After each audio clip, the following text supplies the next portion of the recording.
900। देवतुल्य माँ शक्ति आज राजा चंद्र कुमार क्रमांक के 1078, दिन शनिवार, तारीख 30 नवंबर 2024। और आज हमारे बीच में आदरणीय आशीष सिंह साहब काफी लंबे समय के बाद आए हैं। आपका जो विषय है वो है गायत्री मंत्र का अर्थ चिंतन, और ब्रैकेट में ओम अक्षर का तत्व दर्शन, उसका भाग 2 ले रहे हैं। अब ज्यादा समय नहीं तो आदरणीय सिंह साहब से निवेदन करते हैं कि आज का उद्बोधन जारी करें। आदरणीय सिंह साहब। धन्यवाद सर। एक बार हम लोग गुरु मंत्र गायत्री महामंत्र के माध्यम से उस गुरु चेतना को प्रणाम करें।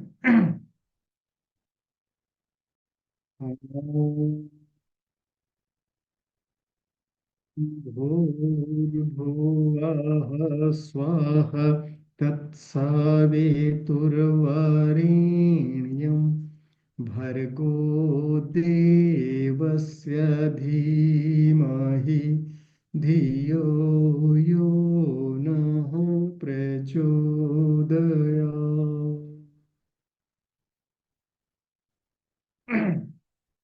इस कक्षा में उपस्थित सभी स्नेही स्वजनों को नमन बंदन और हृदय से आज की इस कक्षा में आप सभी का अभिनंदन। जैसा कि एक नई श्रृंखला जो है गायत्री महामंत्र के ऊपर प्रारंभ की गई है, आज उसका दूसरा भाग है। और पहले दिन की भी चर्चा में आया था कि गायत्री मंत्र महामंत्र है। सारा शास्त्र, दर्शन, संस्कृति, वेद, पुराण सब इसी के अंदर समाहित है। और इस गायत्री मंत्र की जप से बहुत फायदा होता है, लेकिन फायदा अलग अलग होता है। एक व्यक्ति उसका जप करता है, उसको अगर 1 पैसे का फायदा होता है, तो दूसरा व्यक्ति उसी को ढंग से जप करता है एक बार, तो लाखों बार जप करने के बराबर भी फायदा दूसरे को मिलता है। तो दोनों में अंतर क्या होता है? जप तो दोनों करते हैं। एक लाखों बार जप कर जाता है तो उतना फायदा नहीं मिलता है कि दूसरा जो है 10-5 बार अगर जप कर जाता है तो उससे ज्यादा फायदा पा जाता है, कम समय में ज्यादा उपलब्धि हो जाती है। तो इसका कुछ तो दर्शन होगा। हम लोग आपस में चर्चा में ये कहते भी थे, परम पूज्य गुरुदेव अगर एक बार जप करते हैं तो हमारे जप के लाखों बार जप करने के बराबर उनका एक ही बार काफी हो जाता है। क्यों ऐसा है? आखिर वो भी तो जप कर रहे हैं, हम भी जप कर रहे हैं, दोनों को लगभग बराबर समय लग रहा है, तो फायदा लाखों गुना क्यों? जप के साथ में ध्यान करना होता है, तो सारी वैज्ञानिकता उस ध्यान में होती है। अब ध्यान कैसे किया जाए?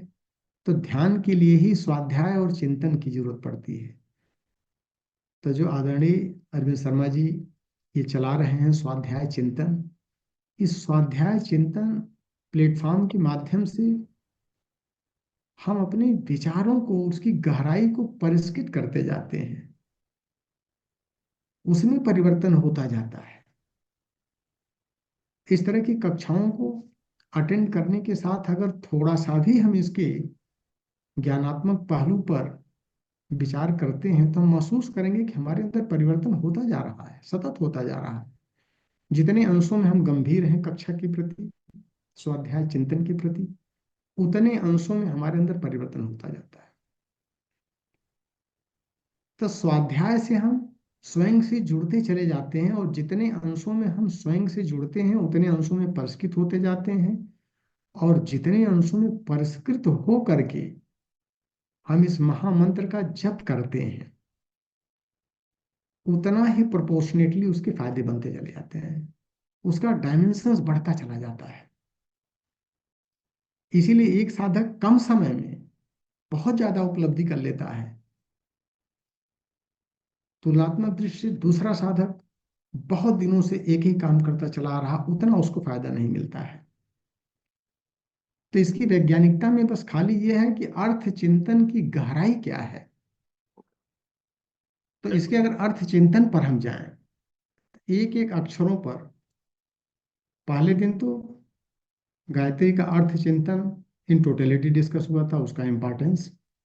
अब एक एक अक्षरों को लेकर के कि जब हम गायत्री मंत्र का जप करते हैं तो जप करते समय उन अक्षरों में, उन शब्दों में जिस गहराई में हम उतर करके उसका चिंतन किए हैं, वो सारी चीजें एक नया आयाम देती हैं हमारे चिंतन को। उस टाइम जब जप करते हैं, उसके फायदे अनंत गुना बढ़ने लगते हैं। तो उस पर चर्चा कर ली जाए, तो जो ब्रह्म गायत्री मंत्र का पहला अक्षर आ रहा है, ओम, जो अभी हम लोगों ने किया था, ओम भूर्भुवः स्वः तत्सवितुर्वरेण्यं भर्गो देवस्य धीमहि धियो यो न प्रचोदयात्। तो जो पहला अक्षर आ रहा है, उस पर अगर हम चर्चा करें कि ओम क्या है, ओम के बारे में जब हम देखते हैं, तो ओम के बारे में जो सबसे महत्वपूर्ण सूत्र दिया है परम पूज्य गुरुदेव ने, अधिकांश उपनिषदों को अध्ययन करने के बाद जो सबसे महत्वपूर्ण सूत्र मिला है, उस पर थोड़ा सा विशेष चर्चा कर लें और फिर उसके इर्द गिर्द देखा जाए कि बाकी लोगों ने क्या कहा है, और उपनिषद क्या कह रहे हैं, कृष्ण ने क्या कहा है, दर्शन हमारे क्या कह रहे हैं, उसकी वैज्ञानिकता क्या कह रही है। तब इसको एक नया आयाम मिलेगा। परम पूज्य गुरुदेव ने जो सबसे महत्वपूर्ण सूत्र दिया है, वो गायत्री गीता का दिया है। गायत्री गीता ओम के बारे में क्या कहती है?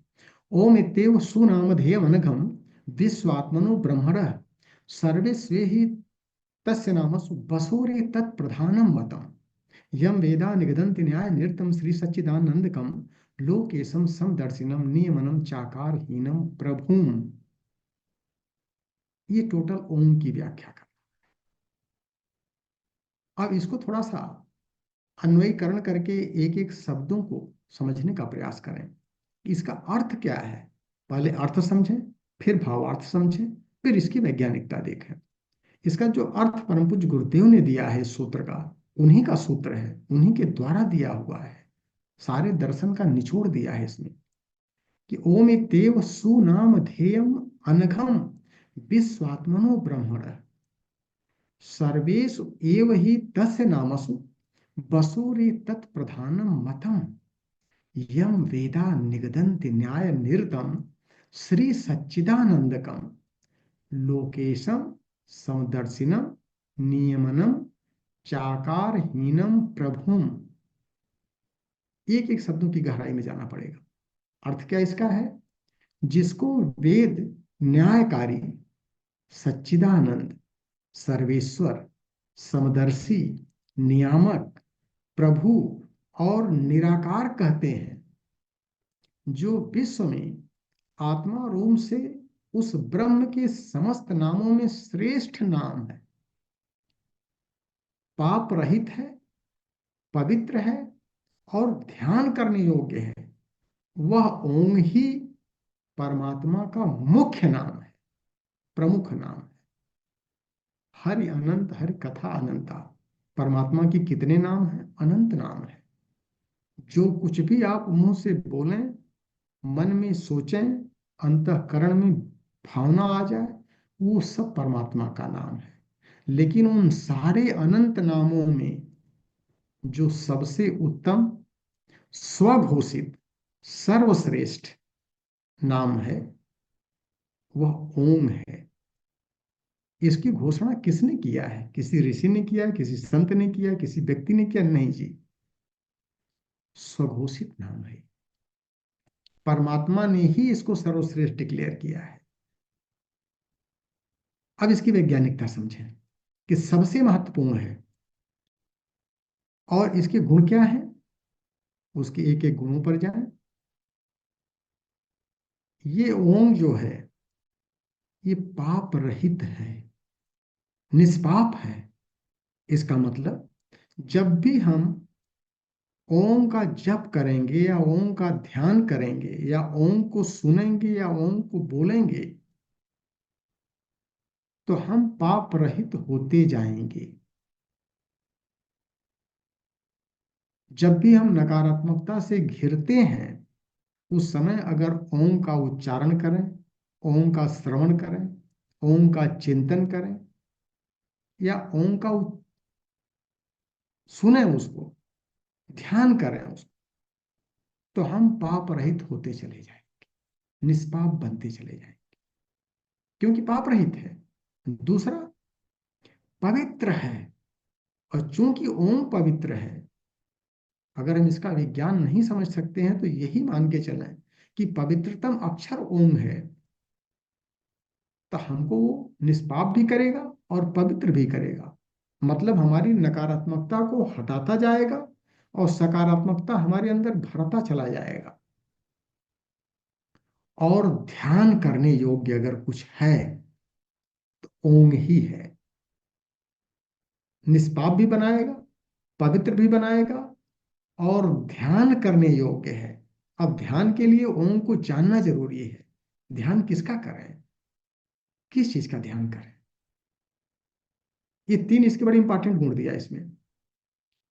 और चूंकि परमात्मा का सर्वश्रेष्ठ स्वघोषित नाम है, बाकी सारे नाम एक किनारे, ओम सबसे ऊपर। अब इसके गुणात्मक चीजों को लें कि परमात्मा गुणों के समुच्चय को कहते हैं। तो जब भी हम ओम का चिंतन करें, ओम का श्रवण करें, ओम का जप करें, जिस भी माध्यम से करें, उस समय चिंतन क्या करना है, उसके गुणों को देखना है।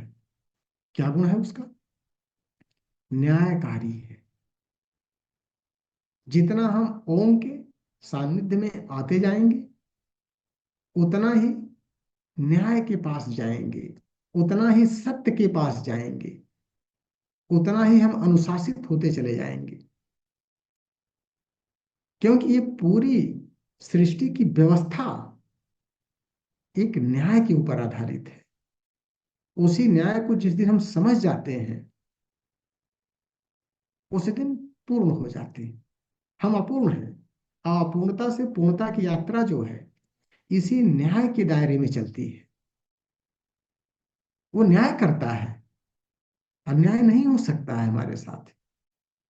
इस पूरे सृष्टि समष्टि में सारी चीजें न्याय व्यवस्था से ही चल रही हैं। तो हमको अपने को उस न्याय के अंदर अपने को अनुशासित करना है।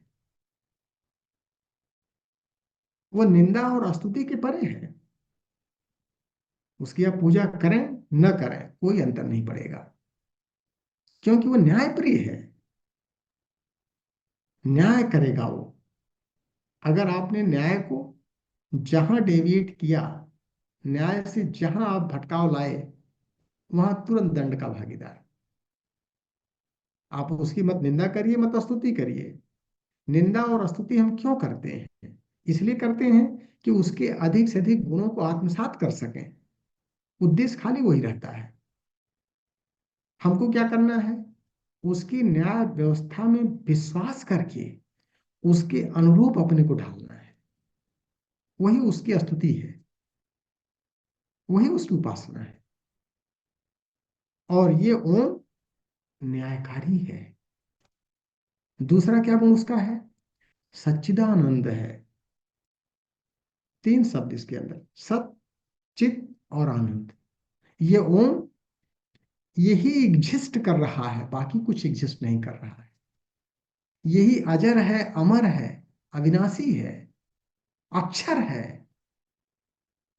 इसका क्षर नहीं होता है, इसका विनाश नहीं होता है। ये न घटता है न बढ़ता है।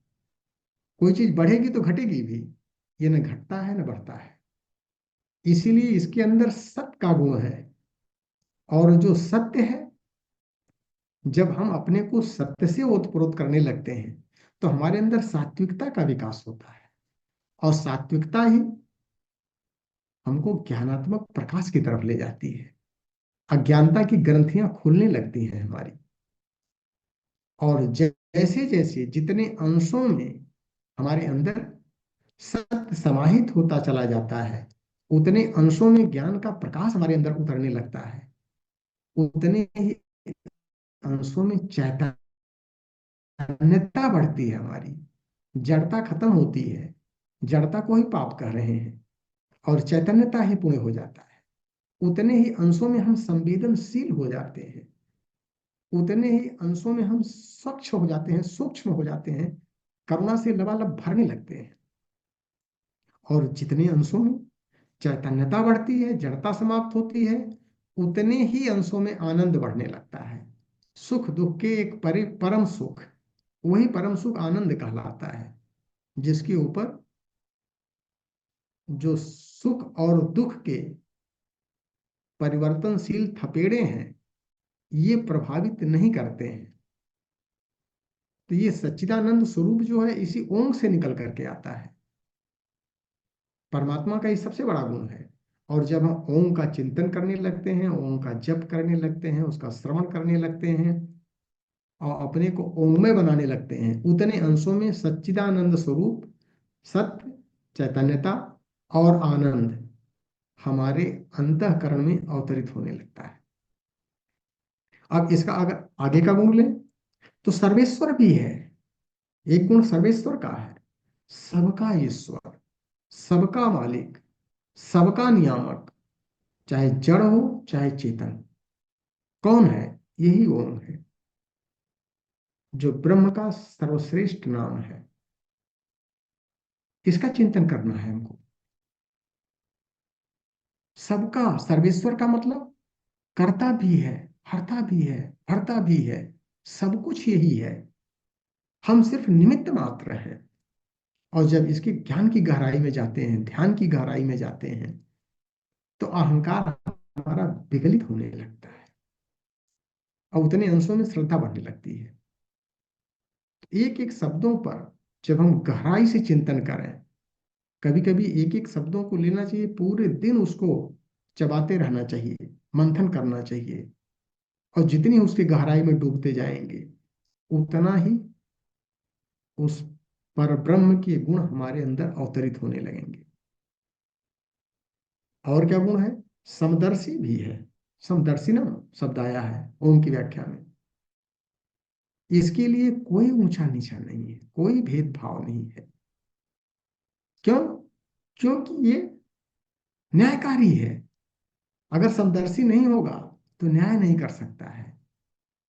इसने एक रूल बना दिया है सृष्टि संचालन के लिए, और उस रूल को जो पालन करेगा, उस रूल के अनुरूप, उस न्याय के अनुरूप उसका दंड का और पुरस्कार का विधान है। इसीलिए कहता है कि परमात्मा नहीं कुछ करता है। ओम इतना पावरफुल मंत्र है। तो जब हम ओम को आत्मसात करें, तो ये सारे गुण हमारे अंदर आते रहने चाहिए। हमको भी समदर्शी होना है, हमको भी न्यायकारी होना है, उतने अंशों में हमको भी सच्चिदानंद का स्वरूप जो है आत्मसात करना है। उसको जब कहते हैं कि कितने अंशों में हमने परिवर्तन किया। और क्या गुण इसका अंदर है? नियामकत्व तो है ये पूरी सृष्टि व्यवस्था एक नियम पर चल रही है। अब वो नियम बना दिया गया है वो सबके लिए, चाहे जड़ हो चाहे चेतन हो, सबके लिए उसी नियम के ऊपर ये पूरी सृष्टि व्यवस्था है। अगर भारतीय दर्शन ले तो भारतीय दर्शन, टोटल दर्शन 4 पिलर के ऊपर आ रहा है। वो 4 मेन नियम है। पहला नियम, आत्मा अजर और अमर है, इस पर कोई संदेह नहीं है। इसको मान करके ही हमको दर्शन लेके चलना है। दूसरा, ये शरीर पैदा हुआ है, जो पैदा होता है वो समाप्त भी होता है। एक ड्यू टाइम में ये पैदा हुआ है तो मरेगा, इसमें आश्चर्य की बात नहीं है। तीसरा, कर्म व्यवस्था का सुनिश्चित सिद्धांत है, इसको नहीं बदला जा सकता है, कोई सत्ता नहीं। क्यों? कि ये परमात्मा ने बनाया है कर्म व्यवस्था, इसी को नियामकत्व कहते हैं। हम कितना भी माथा फोड़ लें, किसी भी संत महात्मा गुरु के पास चले जाएं, जो नियामकत्व है ईश्वर का, इसको परिवर्तन नहीं किया सकता। इसीलिए अनुशासन को ही गुरु कहते हैं। गुरु अनुशासन प्रिय है। और अगर गुरु कोई परिवर्तन करता है सृष्टि की व्यवस्था में, तो वो सारी चीजें अपने ऊपर लेके करता है, क्योंकि व्यवस्था को नहीं काटा जा सकता है।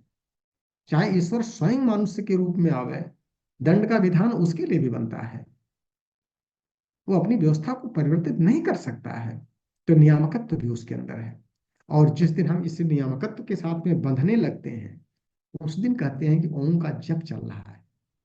ओम के जप का मतलब नियामकत्व को अपनाना।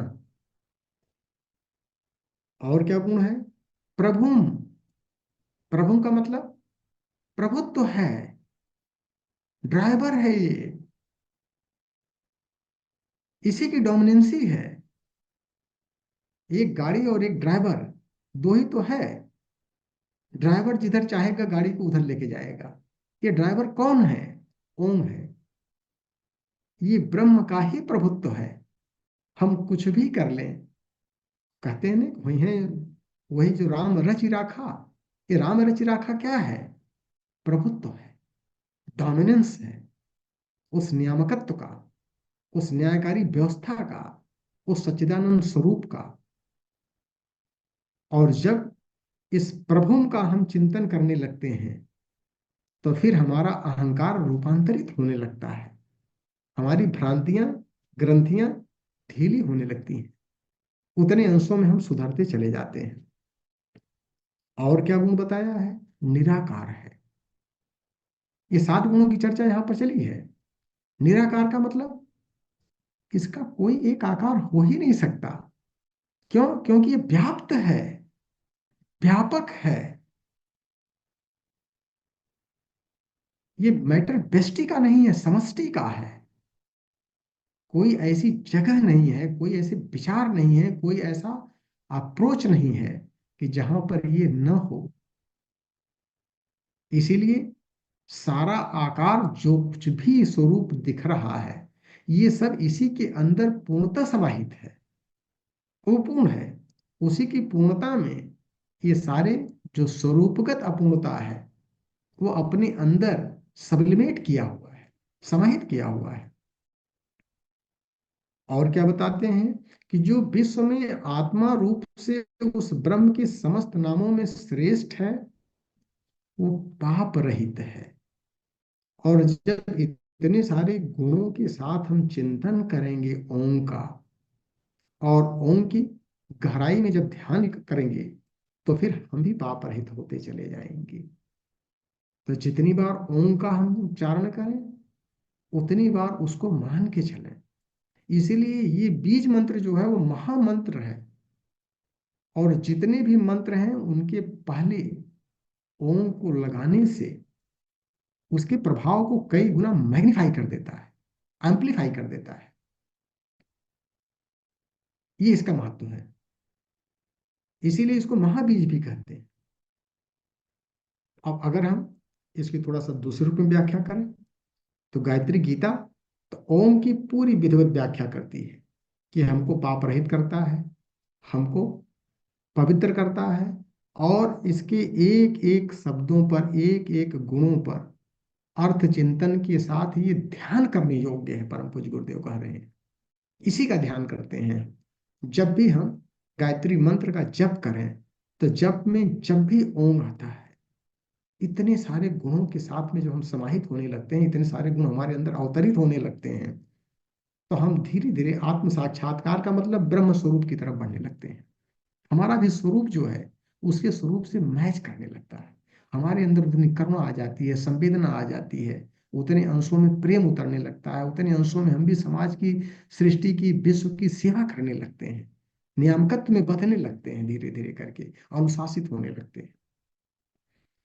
अब अगर गायत्री स्मृति पर जाए, तो गायत्री स्मृति ओम के बारे में क्या कहती है? कि भूर्भुवः स्वस्त्रयो लोका व्याप्तम ओम ब्रह्म तेषु ही स एव तथ्यतो ज्ञानी यस्तद्वेति विचक्षिण। इसका मतलब क्या हुआ? भू, भुव और स्व, ये 3 लोक हैं। उन तीनों लोक में ओम ब्रह्म पूरी तरह व्याप्त है। जो बुद्धिमान उस ब्रह्म को जानता है, वही वास्तव में ज्ञानी है। इसका मतलब कि जो 3 लोक, 7 लोक, 9 लोक, जिसकी भी हम व्याख्या करें, 14 भुवन, 14 लोक, उस सब में ये ओम पूरी तरह व्याप्त है, जिसकी निराकार की व्याख्या की गई है। उसका एक आकार नहीं हो सकता है, उसके अनंत आकार हो सकते हैं, और सारे आकार उसके उसी निराकार में समाहित होते हैं। और इस गहराई में जाकर के तुलसीदास जी अगुण सगुण न कुछ फिदा, सब एक ही है। चाहे वो सगुण रूप में लें, चाहे वो निर्गुण रूप में लें, चाहे उसको साकार रूप में लें, चाहे वो निराकार रूप में लें। ये भू भुआ तीन अगर हम लोग मान के चलें, भू क्या है? जो कुछ भी स्थूल जगत में दिख रहा है, ये भू है।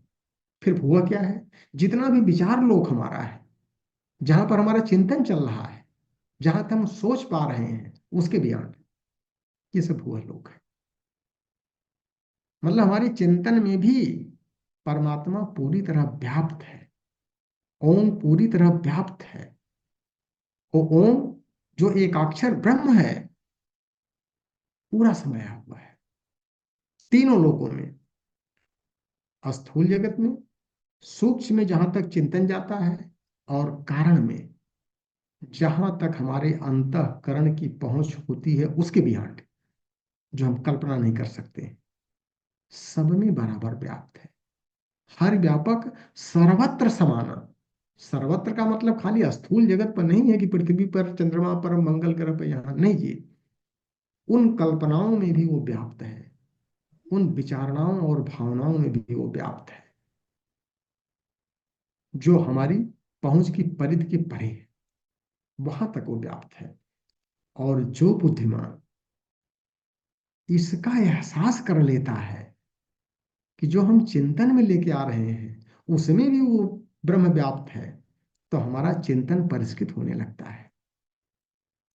जिस संवेदना की गहराई में हम डूबते हैं, वहां पर भी वो परमात्मा, वो ओम, वो एकाक्षर ब्रह्म वहां पर पूरी तरह से व्याप्त है। तो हमारा चिंतन का दृष्टिकोण ही परिवर्तित होने लगता है। कभी हमारे मन में अचिंत्य चिंतन आ ही नहीं सकता। जब उसकी गहराई में जाएंगे कि इसका एल्मुनेशी जो है पूरी तरह से वहां व्याप्त है, जहां हमारा चिंतन जा रहा है, जहां चिंतन नहीं पहुंच पा रहा है, वहां भी वो व्याप्त है।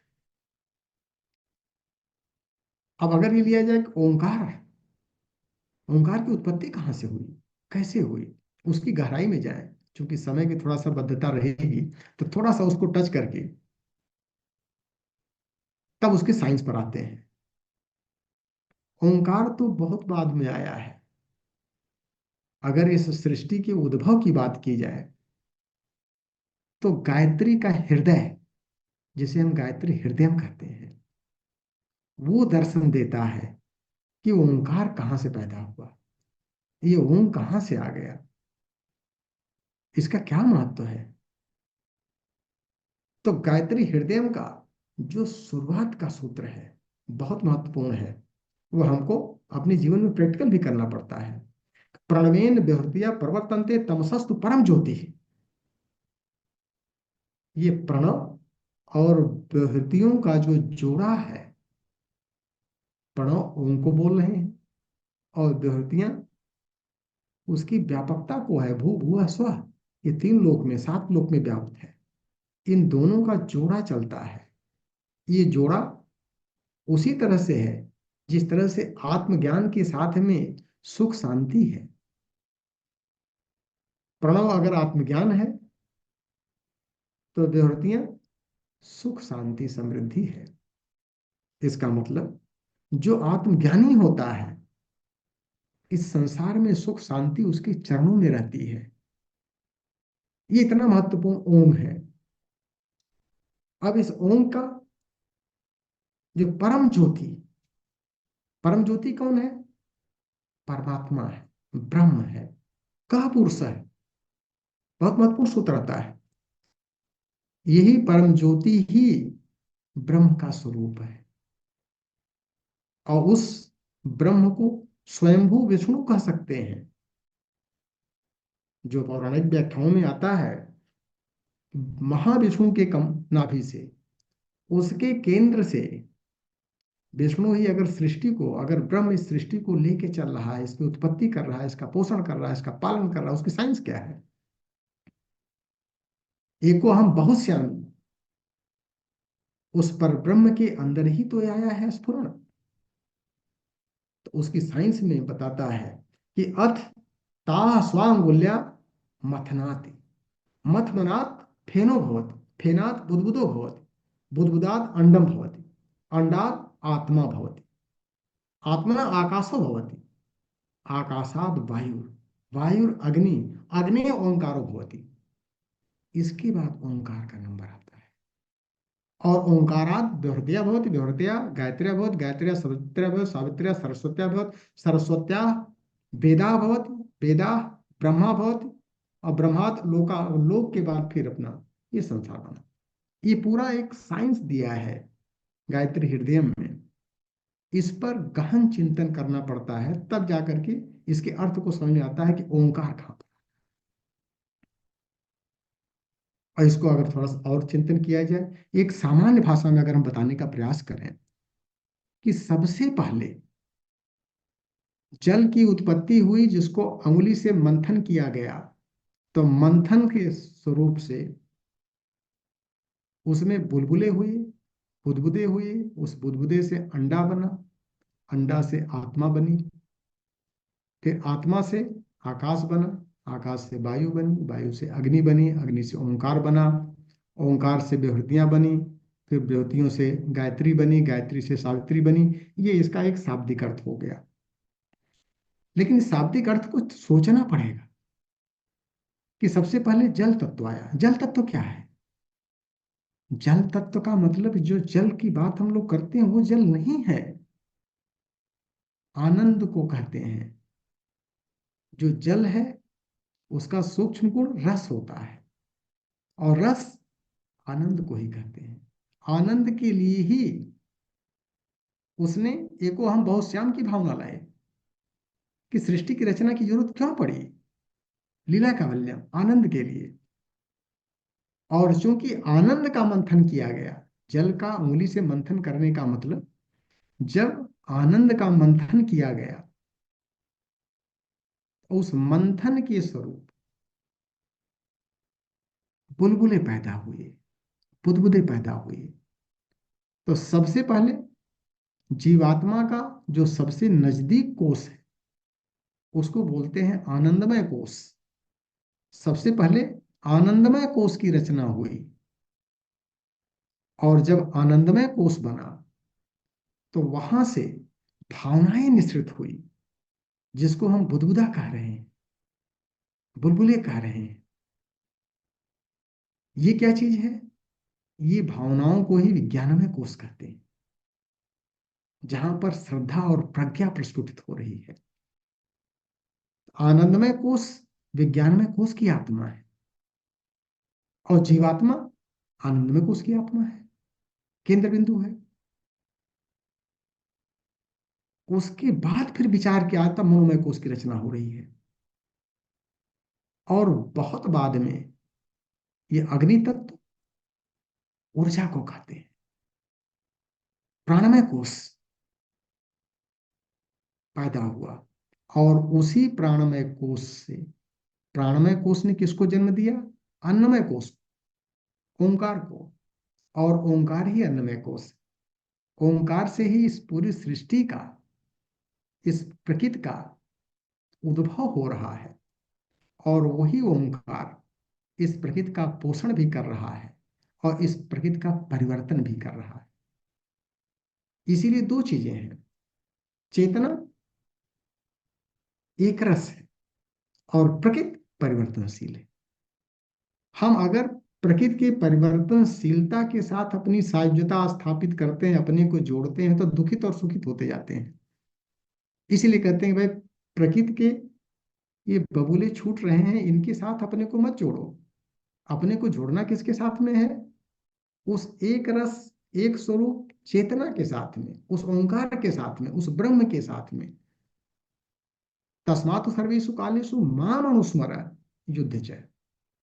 युद्ध तो परिवर्तनशीलता के अगेंस्ट में करना है, लेकिन माम अनुस्मर, उस चेतना को याद करना है, उस पर ब्रह्म को याद करना, उस परमात्मा को, उस ओंकार को।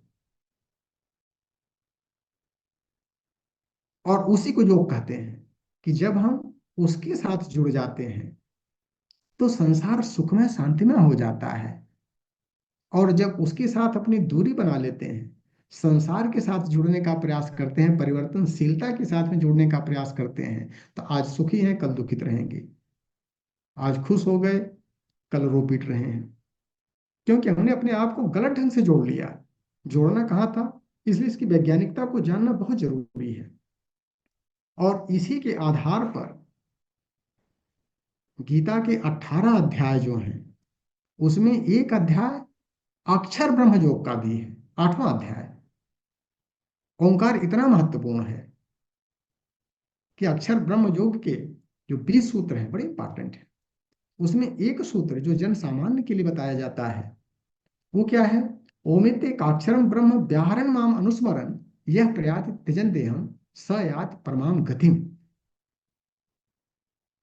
ओम अक्षर इतना महत्वपूर्ण है, जो गायत्री का पहला अक्षर आ रहा है, महाअक्षर, एकाक्षर ब्रह्म, उसको कहते हैं ओमिते काक्षरम ब्रह्म। यह ओम एक अक्षर,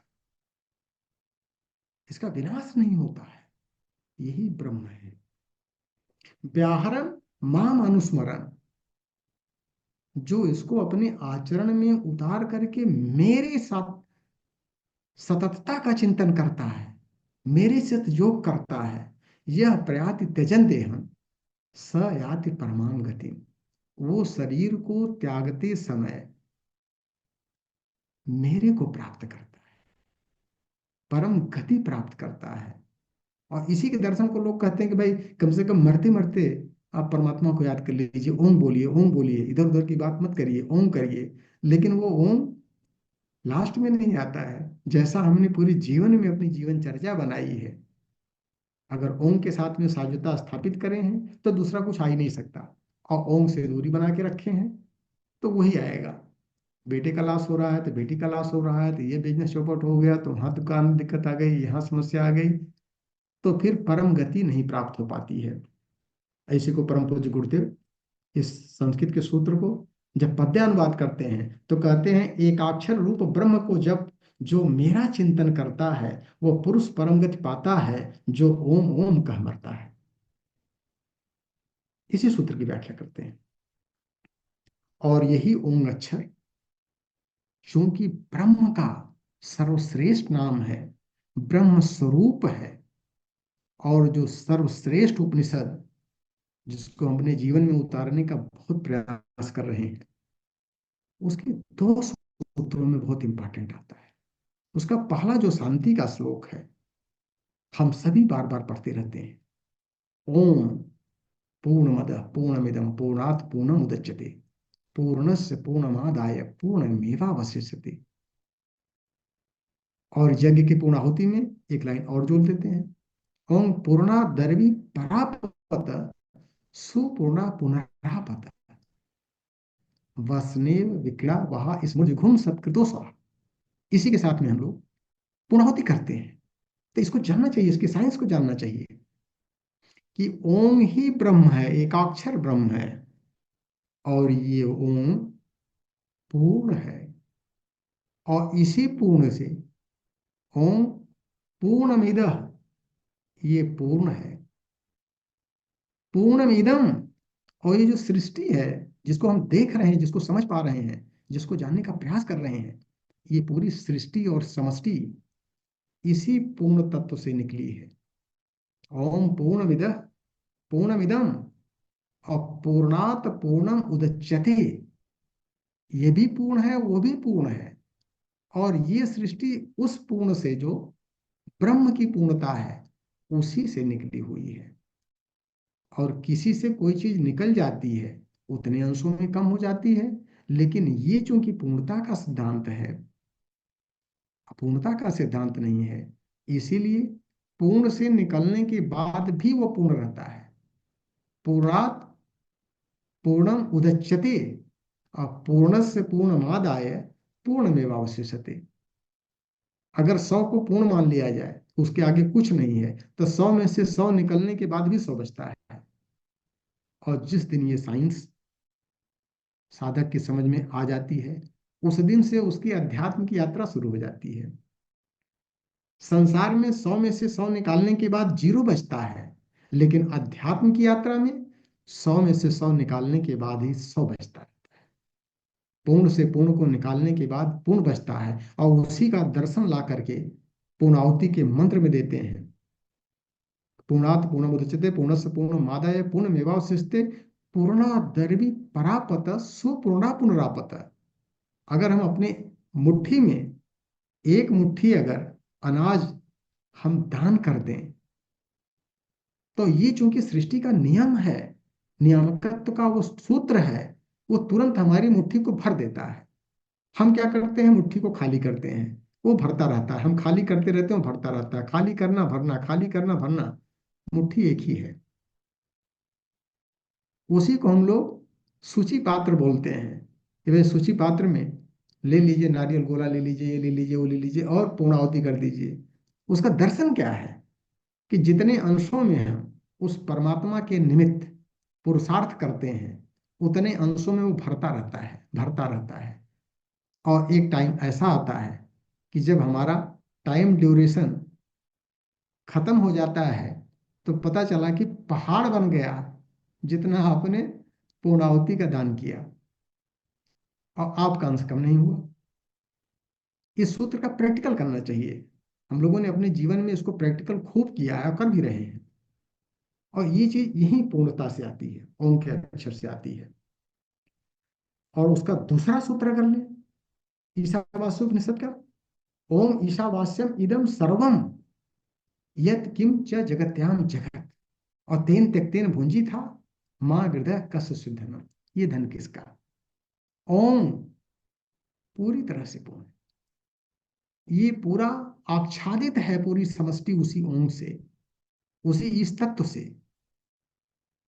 और जब सब कुछ उसी का है, तो फिर तेन त्यक्तेन भुंजी था। हम जब भोग वाली विचारधारा लेके चलते हैं, तो भोग त्यागात्मक होना चाहिए। अगर भोग त्याग युक्त है, तो वो हमारे लिए पुष्टिकारक होगा। और भोग खाली भोगात्मक है, तो फिर वो नुकसानदेह होगा, हमारे नकारात्मकता को बढ़ाता रहेगा। उसका पूरा दर्शन लेके चलना चाहिए। और इसी ओम के नाम पर एक उपनिषद बनाया गया है, एकाक्षर उपनिषद। उसमें भी ओम की विधिवत व्याख्या दी गई है कि ओम का दर्शन क्या है, उसकी साइंस को समझने। अब चूंकि समय की बाध्यता है, तो थोड़ा सा उसकी वैज्ञानिकता को भी हम कुछ चर्चा कर लें, क्योंकि दर्शनों पर जाएंगे, दर्शन तो सारे दर्शनों की व्याख्या इतनी ज्यादा किए हैं कि वो संभव नहीं कि एक घंटे में उसकी चर्चा कर ली जाए। लेकिन हाँ, इसके विज्ञान को जरूर समझने का प्रयास करें। विज्ञान में क्या है कि जब हम ऊपर के सूत्र में आया था, ये ध्यान करने योग्य है। ध्यान कहाँ करते हैं हम? यथा ब्रह्मांडे तथा पिंडे है। तो जो कुछ भी ब्रह्मांड में 3 लोक है, हमारे अंदर भी 3 लोक है। ब्रह्मांड में 7 लोक है, हमारे अंदर 7 लोक है। ब्रह्मांड में 14 भुवन है, हमारे अंदर भी 14 लोक, 14 भुवन है। जो कुछ भी आप कर लें, तो सिमिलैरिटी टोटल जो परमात्मा के अंदर है, वही हमारे अंदर भी है। जो असौ आदित्य पुरुष है, सो असौ हम, दोनों में कोई अंतर नहीं है। तो जब थ्योरेटिकली अंतर नहीं है, तो उसके साइंस को जानना चाहिए। जब हम ध्यान करते हैं, तो क्या दर्शन देते हैं गायत्री परिवार के लोग कि भाई जब ओम का जप करते हैं, तो सविता का ध्यान करिए। कहां पर? इस मस्तक पर, आज्ञा चक्र पर। क्यों? आज्ञा चक्र का जो बीज अक्षर है, वो ओम है। तो जब भी हम ओम का चिंतन करें, ओम का मनन करें, ओम का श्रवण करें, या ओम का जप करें, जितने भी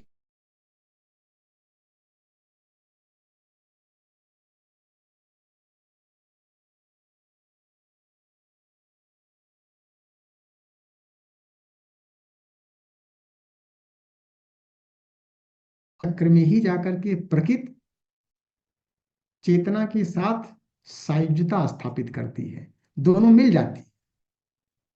और आज्ञा चक्र के बियॉन्ड प्रकृति का एग्जिस्टेंस नहीं रहता, पूरी तरह से चैतन्यता हो जाती है। उसी को कहते हैं त्रिपाद ऊर्ध्व उदयत पुरुष पादो से भवत पुनः ततो विषम व्याक्रमत शासना अंशने अभी ततो विराट आ जाए।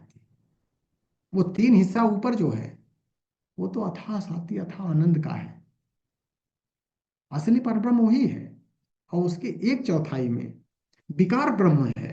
उसी विकार ब्रह्म में ये सृष्टि समष्टि और ये पूरा विराट केंद्रित है। अब उस अगर ओम को लें तो 6 चक्र हैं आपके। खट चक्रों की अगर बात करें ओम को लेकर के, सहस्रार को चक्रों में नहीं गिना जाता है, और बॉडी के बियॉन्ड उसको मान के चलते हैं। वो तो जबरदस्त शांति वहां पर है। वहां पर कोई ओम नहीं है, कोई हलचल नहीं है। वो अथाह शांति और अथाह आनंद, इससे उसको शून्य बोलते हैं, शून्य लोक है वो।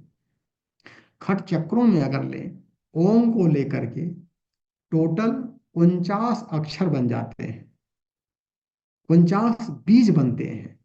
और यही 49 बीज जो आज्ञा चक्र में द्विदलीय होता है, एक हंग और एक छंग, एक प्रकृति को कंट्रोल करता है और दूसरा परमात्मा की तरफ अग्रसर करता है, और दोनों पर समान नियंत्रण हो जाता है। व्यक्ति चिंतन में भी श्रेष्ठ हो जाता है और भौतिकता में भी विकास कर लेता है आज्ञा चक्र के जानने से। उसी को तपालोक कहते हैं कि तपश्चर्या के माध्यम से अपने दुष्प्रवृत्तियों को हटा करके और सत प्रवृत्तियों का उन्मूलन करके और वो ब्रह्म के साथ सौजता स्थापित कर लेता है। तो अगर हम चक्रों के अक्षरों को देखें तो नीचे से चलें तो 4 उसके दल, फिर 6 दल, फिर 10 दल, फिर 12 10, फिर 16 पंखुड़ियां, और फिर उसके बाद एक ओंकार आ गया। ये सब मिलाकर के टोटल 49 हो जाते हैं।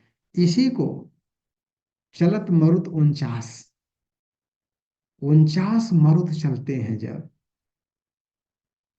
तो फिर हनुमान राम के अंदर पूरी तरह से विलीन हो जाते हैं और राम हनुमान के हृदय में बैठ जाते हैं। यही 49 गतियां होती हैं और इन सब का बीज ओम है। तो जब भी पंचकोश का साधक ओम का चिंतन करता है तो सारे चक्रों का जागरण करने लगता है, पूरा व्यक्तित्व ही उसका रूपांतरित हो जाता है। और अगर इसी ओम को, एक ही अक्षर है, आ उ मा नहीं है, ये भ्रांति लोगों में है। एक अक्षर, एक अक्षर ब्रह्म की बात आई है। इसकी व्याख्या के लिए, समझने के लिए इसको अगर 3 पार्ट में डिवाइड किया जाए तो त्रिगुणात्मक सृष्टि आ जाती है। एक अ, एक उ, एक म। अ उ म, इसी को जन सामान्य को समझाने के लिए सत रज तम, ब्रह्मा विष्णु महेश, उत्पत्ति, पोषण, परिवर्तन, भू भुव स्व, यहीं से विभूतियां पैदा होती हैं। ये इनके डायमेंशन है। ओम कहाँ तक काम कर रहा है? ये तीनों में काम कर रहा है, तीनों दिशाओं में कर रहा है। इसी को ब्रह्मा बोलिए, विष्णु बोलिए और शंकर बोलिए, इसी को सरस्वती बोल दीजिए, लक्ष्मी बोल दीजिए, काली बोल दीजिए, ये टर्मोलॉजी आपकी है। लेकिन इसके दर्शन को जानना जरूरी है, और इसी से सृष्टि का नियंत्रण चल रहा है। और अगर हम गायत्री की साधना की बात करते हैं तो साधना में जब पंचकोशों की साधना की बात आती है तो उसमें आत्मा के पास जब हम आत्म साक्षात्कार और आत्म दर्शन की दिशा में आगे बढ़ते हैं तो आनंदमय कोश में नाद की साधना आती है। नाद बिंदु, कला और तुरैया, ये 4 साधनाएं हैं। नाद की साधना सबसे महत्वपूर्ण है। नाद क्या है? अभी हम लोगों ने ऊपर के सूत्र में देखा, आत्मना आकाश, आत्मा से आकाश पैदा हुआ। अब आकाश पैदा हो रहा है तो आकाश है क्या? आकाश का जो सूक्ष्म गुण है उसको शब्द कहते हैं, और शब्द के 2 रूप होते हैं, एक स्थूल और एक सूक्ष्म। स्थूल को नाद कहते हैं और सूक्ष्म को विचार कहते हैं, और दोनों ओम की परिधि में आते हैं। तो एक तो जब हम ध्यान से उसको सुनने का प्रयास करेंगे तो हर क्षण जो ओंकार की ध्वनित हो रही है सृष्टि में, उसी से पूरी सृष्टि की व्यवस्था चल रही है। और दूसरा, जब अभ्यास किया जाता है आनंदमय कोश में तो विचारों का किया जाता है। विचार क्या है? हमारा जो अंतःकरण है, जिसको हम कहते हैं मन बुद्धि चित्त अहंकार से मिल करके अंतःकरण बनता है, ये हमारा रेडियो है। यही रेडियो स्टेशन के एंटीना को अगर हम साफ कर लें, अपने रेडियो की बैटरी, अपने टीवी का सेट सब कुछ सही कर लें, तो जो ब्रॉडकास्टिंग स्टेशन है वहाँ के प्रोग्राम को हम अपने रेडियो में सुन सकते हैं, टीवी में देख सकते हैं। और जो परमात्मा हमारा उद्भव किया है, पालन पोषण परिवर्तन कर रहा है, वो हर क्षण हमसे बात करना चाहता है, हर क्षण हमसे गुफ्तगू करना चाहता है, कुछ संदेश देना चाहता है, मार्गदर्शन देना चाहता है। लेकिन उसके मार्गदर्शन को सुनने के लिए, समझने के लिए, देखने के लिए हमको अपना रेडियो ठीक करना पड़ेगा। और उसी रेडियो को ठीक करने को बोलते हैं अंतःकरण को परिष्कृत कर लीजिए। और अंतःकरण मन बुद्धि चित्त अहंकार से अगर बना है, तो मन को शांत और संतुलित करना, बुद्धि में शुद्धि लाना, दूरदर्शी विवेकशीलता को लेके चलना, और चित्त को निर्मल बनाना, और अहंकार को रूपांतरित करना, अहम ब्रह्मास्मि की तरफ लेके जाना। तो जब हम इसको निर्मल कर लेते हैं, तो उसका मार्गदर्शन स्वतः आपके अंतःकरण में उतरने लगता है। और इस चीज को हम लोग व्यक्तिगत रूप से महसूस कर रहे हैं साधना के दौरान। और साधना का यही टोटल ऑब्जेक्टिव होता है, दूसरी कोई साधना नहीं होती है। ठीक है, शरीर और ठीक ठाक कर लिए, प्राणायाम कर लिए, थोड़ा सा शरीर स्वस्थ हो गया, लेकिन अल्टीमेटली साधना अंतःकरण की परिष्करण की होती है, जिसके अंदर गुरु अपना दर्शन देता है, अपनी आज्ञा देता है, अपना आशीर्वाद देता है। इसी को आकाशवाणी कहते हैं। हम लोगों ने सुना होगा कथानकों में, आकाशवाणी हुई। वो आकाशवाणी कहाँ होती है? बाहर नहीं होती है, यहाँ होती है। अंदर से वो प्रेरणा देता है। स्पष्ट शब्दों में सुनने की क्षमता अपने को पैदा करनी पड़ती है। उसी को हम कहते हैं साधना हो रही है। और साधना किस चीज की होती है? साधना इसी चीज की होती है कि कितने अंशों में हमने अपने अंतःकरण को परिष्कृत कर लिया है। परम पूज्य गुरुदेव ने अपने दर्शनों में तमाम जगह इसके उल्लेख किया है कि बेटा, जब भी मेरे से बात करना हो, मैं शरीर से रहूं ना रहूं कोई अंतर नहीं पड़ता है। तू अपने को थोड़ा सा शुद्ध साफ कर ले और बैठ करके मेरा चिंतन कर। मैं जो कुछ भी हूं, तुमको मार्गदर्शन देता रहूंगा। और जो साधक है, हम दूसरों के बारे में क्या कहें, स्वयं के बारे में कभी किसी से पूछने की आवश्यकता नहीं पड़ती है। जब भी कोई आवश्यकता पड़ती है, सीधे उस सत्ता से पूछते हैं। उसका मार्गदर्शन आता है, उसका आदेश आता है, ये करो, उसको करते हैं। किसी से न शेयर करते हैं और न किसी से आर्गुमेंट करते हैं। बस उसकी साइंस है। उन्होंने कहा है कि अपने अंतःकरण को परिष्कृत करके हमारी तरफ कर दो, खाली एंटीना की दिशा ब्रॉडकास्टिंग स्टेशन की तरफ कर दीजिए, अपने आप उतरने रहेगा, आकाशवाणी होती ही रहेगी। और यही प्रणव जो आत्मा और परमात्मा के बीच का एक पुल है, आत्म साक्षात्कार परमात्म साक्षात्कार के लिए यही ओंकार के माध्यम से शब्द ब्रह्म नाद ब्रह्म को हम आत्मसात कर पाते हैं। और इन्हीं के सहारे अंतःकरण को परिष्कृत करके हम धीरे धीरे करके, स्टेप बाय स्टेप, विषयी साधक सिद्ध सयाने त्रिविध जीव जग वेद बखाने, इस फार्मूले को यही अपनाया जाता है। जब तक हमारा चिंतन विषयों में चलेगा, तब तक हम विषयी कहलाएंगे। जब विषयों से टूट चुका होता है सब व्यक्ति, तब वो साधना की तरफ बढ़ने लगता है। संसार के थपेड़ों से लहूलुहान होकर के जब समस्याओं का समुचित समाधान नहीं मिल पाता है, तब सूत्र आता है अथा तो ब्रह्म जिज्ञासा। अब चलिए हम ब्रह्म की जिज्ञासा करते हैं, परमात्मा क्या है, परमात्मा का साक्षात्कार कैसे किया जाए। आत्म साक्षात्कार, आत्मबोध, परमात्म दर्शन, ईश्वर दर्शन, अखंडानंद, इस रास्ते पर लास्ट में आता है। और उस दिशा में साधक जब चल पड़ता है, तो विश्वास करना चाहिए कि एक समय के बाद वो सिद्ध की भूमिका में भी आता ही है। क्योंकि इसके पहले भी लोग आए हैं। उसी उम्मीद के साथ हम सबको एक एक कदम आगे बढ़ते रहना चाहिए। तो चूंकि समय की मर्यादा है, ओम पर तो जितनी व्याख्या की जाए, इतने सारे गहराई में चिंतन करने के साथ जब एक एक अक्षरों को हम पचाने लगते हैं, उसके गुणों को पचाने लगते हैं, तब जब गायत्री मंत्र का जप करेंगे, तो आप इमेजिन कर सकते हैं कि कितना मैग्नीफाई पर्सनैलिटी हो जाती है और कितना प्रभाव मंत्र का हमारे तीनों शरीरों पर, पांचों कोषों पर पड़ने लगता है। तो हम अपनी वाणी को विराम दें, नहीं तो फिर पता चला कि एक तरफा हमने भाषणबाजी किया। और इसकी चर्चा कुछ हो जाए ग्रुप में, अगर कुछ जिज्ञासा या कुछ सुझाव सलाह हमारे और भाइयों बहनों की आमें, तो इसका ज़्यादा फायदा लिया जाए। बहुत बहुत धन्यवाद आदरणीय सिंह साहब। सभी लोग अनम्यूट हैं। किसी की कोई जिज्ञासा बनती हो तो आदरणीय सिंह साहब से पूछ सकते हैं।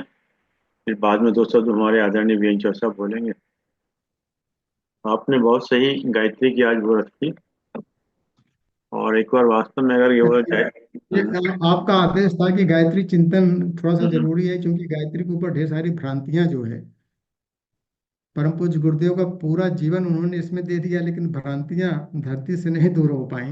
अच्छा, ये लाइन में पढ़ रहा था गुरुदेव की लाइन कि गायत्री खतरे की घंटी है। अब खतरे की घंटी तो उसके लिए है ही है कि जो गलत दिशा में नहीं जा रहे हैं, तो नहीं, एक मिनट, सही पूरी दिशा में लाइन पूरा लाएंगे। कंप्लीट ध्यान दीजिएगा। गायत्री खतरे की घंटी है, चौराहे पर खड़ी पुलिस है।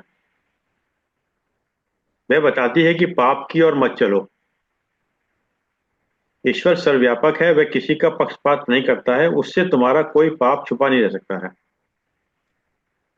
और तुम किसी पाप के फल से बच भी नहीं सकते हो। मतलब उस परिप्रेक्ष्य में कहा, मतलब खतरे की घंटी।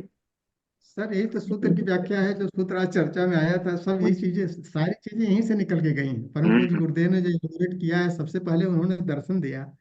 तो जो तत्व दर्शन है, जब उस तत्व दर्शन को एक बार टच करते हैं, तो इसके ऊपर तो कई किताबें लिखी जा सकती हम्म। हैं। और ही अंत नहीं है, जहां से पकड़ेंगे वहीं से किताबें निकलना शुरू हो जाएंगी। इसीलिए गुरुदेव को, अगर हार्ट को हम लोग टच करने का प्रयास करें कि वो दिल से क्या चाहते थे, क्या देना चाहते थे बच्चों को, हम लोग झुंझुना लेकर के खुश होके वापस आ जाते थे। नहीं, एक झुंझुना हमको भी मिल गया। वो कहते थे, बेटा ऐसी चीज ले जाओ कि जो कहीं नहीं मिलती हो, झुंझुना तो हर जगह मिल जाएगा। सिंह साहब, सिंह साहब, सर सर सर, आदेश सर। एक थोड़ा सा अनुभव हुआ है पिछले कुछ दिनों में। जी जैसे आदमी का साधक हूँ है, ठीक है। जी। और लेकिन जैसे आज आपने ओम की व्याख्या की है, काफी दिनों से मैं ओम से आगे बढ़ ही नहीं रहा। तो मतलब कि मैं ये आज की आपके व्याख्या प्रवचन प्रवचन से भी ये साबित हुआ है कि अगर ओम ही है तो उसमें गायत्री भी है। तो ये मेरा अनुभव है पिछले कुछ 15-20 दिनों बीमारी के बीच का ही। मैं क्योंकि आगे चक्र मेरा सक्रिय है पिछले कई शतकों से। और आगे चक्र में करता हूँ तो ओम के वो आगे बढ़ता ही नहीं है कुछ। गायत्री भी बढ़ता ही नहीं है, कहीं नहीं आता। तो इसका कुछ क्योंकि आज आपने ओम ही कहा, ओम ही सर्वस्व है, तो फिर गायत्री तो ओम में ही गायत्री है। ये सर अभी भाव ये आया है। अभी अभी व्याख्या के क्रम में आई है कि जो हाँ जी। गायत्री है वो बेहतियों से पैदा हुई है, और बेहतियां ओम से पैदा हुई हैं। हाँ, तो और बिल्कुल सही। जो ओम को अनुभव प्रणव है, बोलते जो हैं। विचार आया है, ये सही है। बिल्कुल सही है सर। गायत्री वाह, तो बहुत बाद में आई बहुत है। बहुत गायत्री तो प्राण प्राण की देवी है ना। प्राण की अद्भुत, साइंस है, प्राण तो बाद में अद्भुत पैदा अनुभव है। हुआ है। बहुत अद्भुत अनुभव, बहुत अच्छा। वाह ओंकार वाह। पहले आया है, दूसरी चीज। मैं खुद परेशान था। नहीं मैं नहीं, क्या आगे क्यों परेशान नहीं जा रहा, नहीं। मतलब गायत्री, क्योंकि नॉर्मली मैं रात की आज आंख बंद आप करता ये हूँ, गायत्री देखें, पढ़ता हूँ। तब सर आप ओम ये से आगे, देखें, ओम के ओम से आगे आगे कुछ है ही नहीं सर। ओम जो ओम है, मैं जा ही नहीं पा रहा कई दिनों से। मैं सोते सोते गायत्री पढ़ता था, एक गायत्री पढ़ते पढ़ते सो जाता। अब गायत्री तो आता ही नहीं, उस समय ओम ही आता है। सर ओम तो आपका, वही तो हमने कहा कि जो आपका आज्ञा चक्र है, वहां प्रकृति जा करके समाहित हो जाती है। और सहस्रार उसका खाली एक्सटेंशन है, वहां पर चेतना के अलावा कुछ है ही नहीं। वहां नहीं और चाहता उसको मैं। शरीर के हाँ। बयान मानते हैं, तो ओम ही तो लास्ट में है। वाह वाह, बहुत अच्छा। और वही ओम जो है, चूंकि उसको प्रणव इसलिए कहते हैं, प्रणव का मतलब पुल होता है। राइट जो राइट। आत्मा और परमात्मा के बीच में अगर हम ओम में अपने को समाहित कर लें, तो आत्म हाँ। साक्षात्कार और परमात्म साक्षात्कार तो एक ही चीज है ना सर, वो अलग नहीं है कुछ। अच्छा, एक और साथ ही प्रश्न और उठा है। जी। जैसे वो, अब लेकिन गायत्री की साधना थोड़ा बंद करनी है हमने। नहीं, गायत्री साधना तो चलती रही, जिंदगी चल रही है सर। शरीर चल रही है, मन चल रहा है, ठीक, बुद्धि चल रही है, ये तो सब है ही है। तो प्राण तो ठीक, रहेगा ही। ठीक, ठीक, ठीक। वो तो ये प्राण की ये, साइंस है ना सर। ये क्या अवस्था है या ये एक क्रिया है, क्या है ये? सर अब आप ये देखिए, पूरे गीता का निचोड़ भी तो वही आ रहा है कि तस्मात् सर्वेषु कालेषु माम अनुस्मर युद्ध च। तो गायत्री तो युद्ध है। हमको चिंतन करके सहस्रार में बैठ करके लड़ाई करते रहो। यही तो अर्जुन को उन्होंने कहा था कि लड़ाई तो तेरा करना धर्म है। तो ये जो लड़ाई हम लोग कर रहे हैं सुबह से लेकर शाम तक, ये तो हमारा धर्म है सर। लेकिन ठीक किस ठीक स्थिति में करना है, उस चिंतन के साथ में हम अपने को सहस्रार में रखें और मूलाधार से कंट्रोल करें। मूलाधार शक्ति का केंद्र है, दिन भर शक्ति का इस्तेमाल करते रहें। इसीलिए ठीक प्रखर प्रज्ञा, सजल श्रद्धा और प्रबल निष्ठा, तीनों के साथ जब हम आगे बढ़ते हैं तो साधक को साध तक पहुंचने में इन साधनों का सदुपयोग हो जाता है। ठीक कहीं कंफ्यूजन नहीं है सर, बिल्कुल ठीक आपका सही जा रहा है। ठीक। सिंह साहब, धन्यवाद। एक चीज बताइएगा कि ये हमारा भ्रम है। एक बार की बात है कि मैं किसी, बाकी लोग अनम्यूट कर लीजिए जो आवाज आ रही है। एक बार मैं देवश्री किसी जी आपका काम साधक के कर लो। साथ लेटा सो रहा था, मतलब हाँ। जब मेरी रात में आंख खुली तो जो साधक मेरे बगल में था तो उसमें आवाज आई थी, ओम ओम ओम। तो ये मेरा भ्रम है या वास्तव में उस साधक की कोई उच्च श्रेयता थी? मतलब कैसा है मतलब? नहीं, हम समझ नहीं पाए, मतलब साधक उच्चारण कर रहे थे नहीं क्या नहीं नहीं आपको नहीं लग? नहीं नहीं नहीं नहीं, मैं वो नहीं कह रहा। मैं किसी सा एक बार बहुत पुरानी बात है जिक्र कर रहे ऋषि साहब। जब रात्रि में हम सोए तो एक साधक हमारे मतलब बहुत उच्च श्रेय का साधक था। तो वो हम्म। सोते वक्त में उसके अंदर से मुझे ऐसा प्रतीत हो रहा था कि वो ओम का जाप चल रहा है, मतलब उसके अंदर से, मतलब मुझे उसकी ध्वनि से ऐसा लगा। मतलब ये हो मन का सकता है भ्रम है या सर। कोई उसकी उच्च स्तरीय चेतना का स्तर है? मैं ये पूछना चाह रहा नहीं सर, चूंकि ओम जो है वो तो हूँ। सतत उच्चारण हो रहा है, कभी साधक के माध्यम से हो रहा है, हम्म कभी वो प्रकृति में भी वो उनका उच्चारण होता है। तो हम हम्म उच्चारण उच्चारण सुने हैं। हम्म प्रारंभिक स्तर पर हम लोग क्या करते हैं, उच्चारण को करने का प्रयास करते हैं। हम्म और कोई भी सामान्य आदमी अगर किसी परेशानी में आ रहा है, उसको बैठा के खाली 5 मिनट ओम का उच्चारण करवा दीजिए तो वो अपने आप शांत होने लगता है, हम्म तो संतुलित होने लगता है, नॉर्मल होने लगता है। तो ये तो प्राइमरी स्तर की बात हुई। तो जब ये उच्चारण करने से इतना फायदा होता है, तो जब हम ओम को सुनने लगते हैं, हम्म उसी को नाद साधना कहते हैं, तो सीधे हम आनंदमय कोष में चले जाते हैं। और नाद को सुनने की दो साधनाएं हमने बताई अभी जो चर्चा चली थी। एक तो नाद जो म्यूजिक चल रही है सतत, जब हम कान बंद करते हैं और अपने अंदर के कान को, जिसको हम अंतःकरण कहते हैं, करण नहीं, अंतःकरण, एक बहिर्करण होता है, बाहर का कान बाहर की आवाज सुन रहा है, एक अंदर की जो आवाज आ रही है, जो कान को बंद करेंगे तो भी ओम की धुन आ रही है, उसकी गहराई में जब जाते हैं तो वह एक नाद होता है। और जब विचार हमारे अंदर उतरने लगते हैं तो उसको शब्द ब्रह्म कहते हैं, वो सूक्ष्म होता है। तो सुनना भी होता है। तो हायर लेवल पे जब जाएंगे तो फिर उस आवाज को भी सुनना है, जिसको नाद साधना कहते हैं। और उस विचार को भी सुनना होता है कि गुरुदेव क्या आदेश देना चाहते हैं। जब भी कंफ्यूजन होता है अच्छे साधकों को, तो वो सीधे उससे जुड़ते हैं कि आप हमको बताएं, हमको मार्गदर्शन करें। और मार्गदर्शन वो करते हैं, उन्होंने लिखा है, किताबों में लिखा है कि बेटा हम मार्गदर्शन करते रहेंगे, बशर्ते तुम हमारे अनुशासन में चलते रहो। तो सुना भी जाता है। तो अगर आप सुन रहे हैं, किसी साधक के अंदर से भी निकलता है। हर हम्म क्षण तो हम लोग चलते रहते हैं, चलते फिरते हो, ओम भूर्भुवः स्वः सप्तुर्वण्यं भर्गो, और कभी मुंह से भी निकल गया, हम होश में नहीं है, अपना चलता रहता है, वो तो जप है सर। अब उसमें ओम ओम चल रहा है तो ओम चल रहा है, हो सकता है वही मतलब। वो तो दोनों चीज चलती पर आज रहती है हमने बस। ये जो आनंदमय कोश से और विज्ञानमय कोश से फिर बाद में अन्वय कोश को ले गए, तो पहले तो जो है अन्वय कोश से स्टार्ट करते हैं। आज आपने उल्टा नहीं कर दिया ये कुछ? सर, आत्मा के सबसे नजदीक वाला कोष पहले पैदा होगा, वो हम्म आनंदमय कोष है। हम्म और चूंकि हम लोग संसार में रह रहे हैं, हम्म तो संसार में अन्नमय को सबसे पहले तो शरीर दिखाई पड़ती है, पेट दिखाई पड़ रहा है, जीवा दिखाई पड़ती है। तो ये सब हम्म चीज जो अन्नमय कोष हो गया, तो पहले शरीर को स्वस्थ करते हैं, हमारी दिशा उल्टी चल रही है। हम्म तो जब शरीर स्वस्थ हो जाता है, तब प्रतिभा को लाते हैं, तो प्राणमय कोष। और जब प्रतिभा हमारी थोड़ा विकसित हो जाती है, ऊर्जा स्तर बढ़ जाता है, तब मस्तिष्क को शांत और संतुलित करते हैं, तो एक कदम आत्मा की तरफ और बढ़ गए। और जब मन हमारा प्रखर हो गया, बुद्धि शुद्ध हो गई, तब संवेदना जागृत होती है, तब हम विज्ञानमय कोष में जाते हैं। तब वहां पर करुणा, आत्मीयता, ममता, सहानुभूति, समानुभूति, ये तो गुण बाद में आता है ना सर। उसके बाद जब आगे जाते हैं, तब सदगुरु के जब दर्शन होते हैं, तब आनंद की प्राप्ति होती है। और आनंदमय कोष के बाद फिर कुछ बचता नहीं है सुधारने के लिए और उसके बाद आत्मा का दर्शन हो जाता है।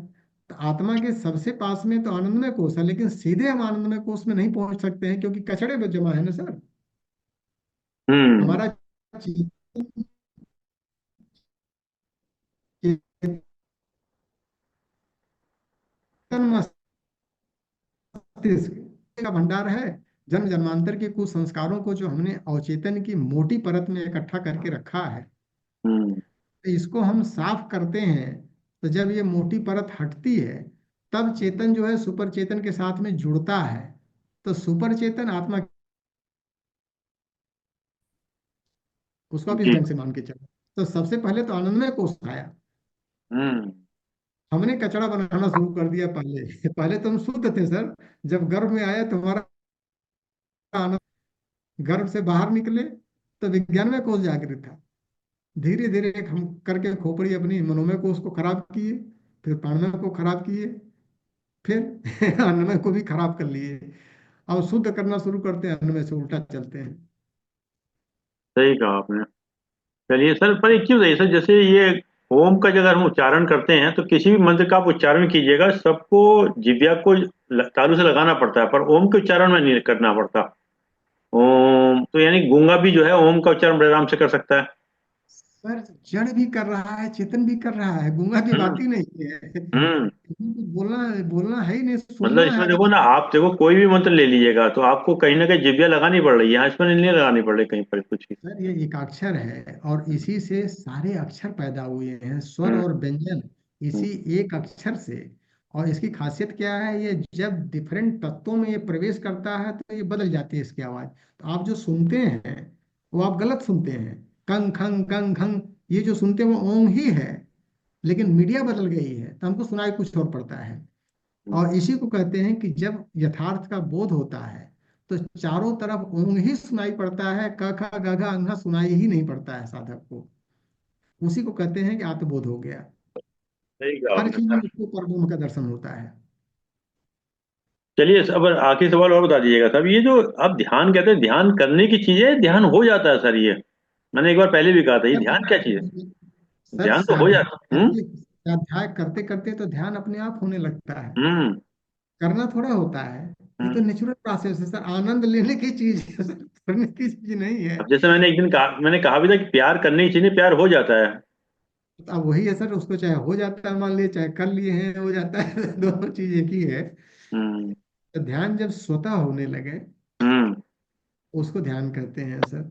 और जब तक स्वतः नहीं होता है तब तक बच्चे को बैठाया जाता है कि बैठ भाई ध्यान कर और जब बच्चा ध्यान करने लगता है तब उसको हटाया जाता है, भाई इतना ज्यादा पढ़ाई करेगा तो फिर यार स्वास्थ्य खराब हो जाएगा, कुछ तो आराम कर ले।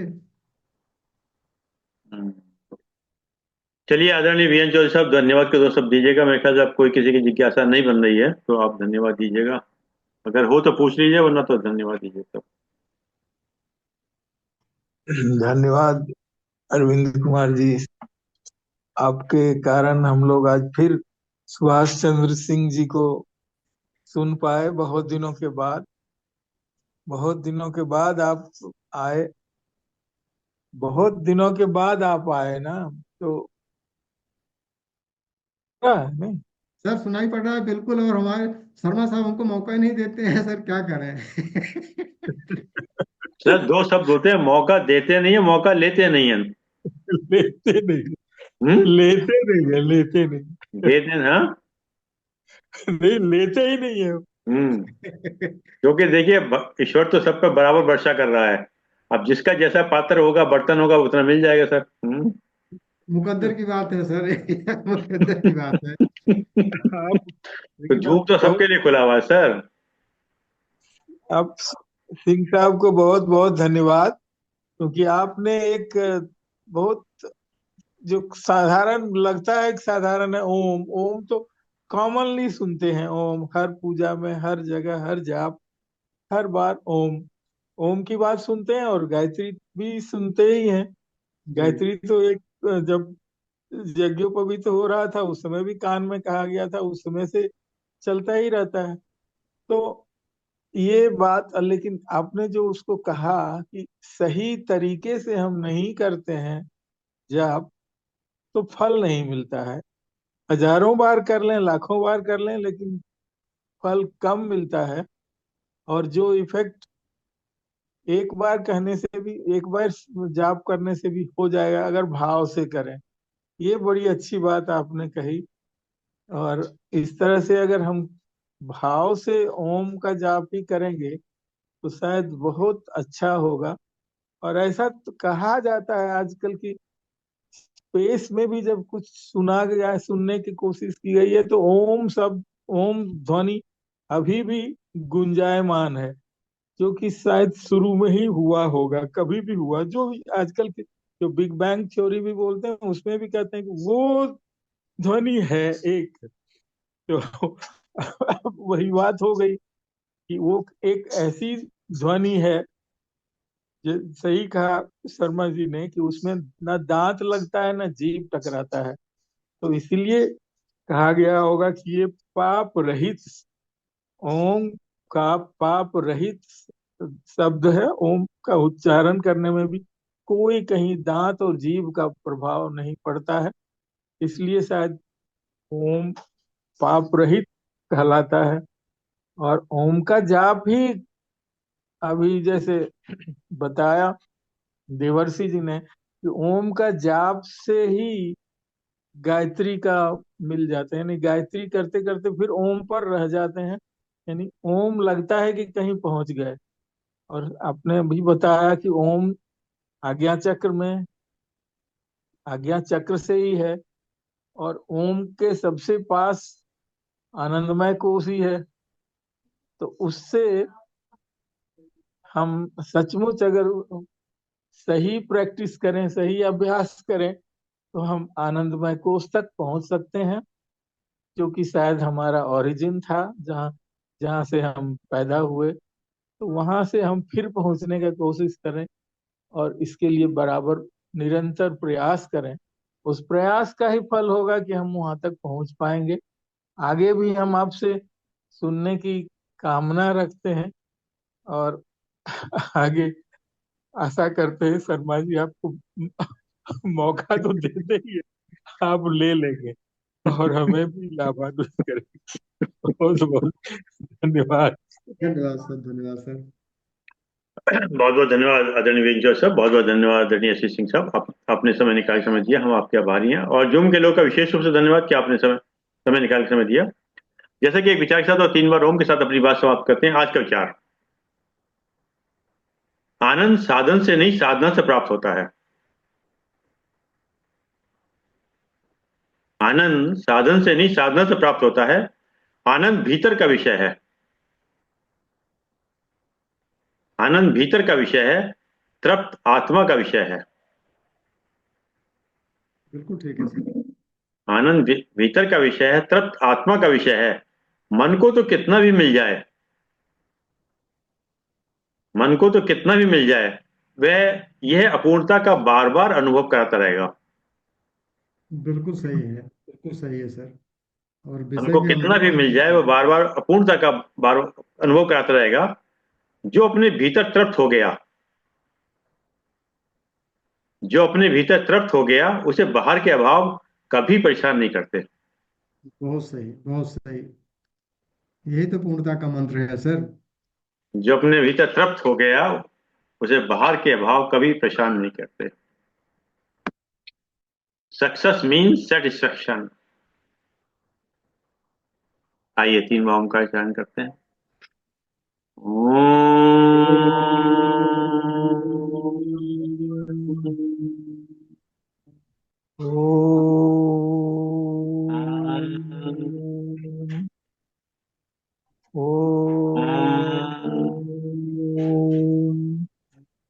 शांति शांति शांति। सभी प्रणाम। प्रणाम, सभी प्रणाम, सभी सभी प्रणाम।